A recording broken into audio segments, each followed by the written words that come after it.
about somebody who gives an all-night party in Chatham in Kent during a dustman strike. And unfortunately, they've got a whole load of stuff into the party, the usual stuff. They've got chicken legs with tiny little lights inserted into them. You can usually get them at certain times so that you put the chicken leg onto the table, with other stuff, of course, not just on its own, so that it's conspicuous. And the chicken leg is lying there with these tiny little light bulbs, and she presses a little foot switch under the table, and the lights start to come on inside the chicken leg, but you've got to make sure you don't put too much tandoori on it, or there's no colour through. So she's got all these illuminated chicken legs, and she's got little bits of celery that tell you your name if you prod them in the right place. And there's some interesting carrots which are very, very shy, and they're programmed so that when the fork comes down they scuttle out of the way and they fall off the table. And there's also some lubricated peas which have a habit of rising about 8 or 9 inches off the table and then just fluttering slowly into your nostrils when you start trying to get hold of the chicken. There's a whole variety of different things sitting there waiting for the table to be eaten. And anyway, she lies on the floor and she actually bites into the leg of the table, which doesn't matter because it's made of balsa wood, so after about half an hour it's tipped down horribly and all this exotic food is lying on the floor. And then suddenly a guy comes to read the gas meter, but he's actually wearing an enormous hood and he's got 3 flaming red eyes.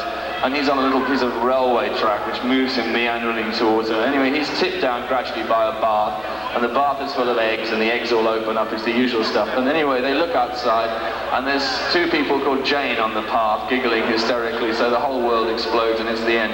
I've just told you this so you'll understand the next song, because that isn't actually what happens, and that's what happens before the song, okay? Then the song takes place. But the song is actually about compact disc players.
She came back to him.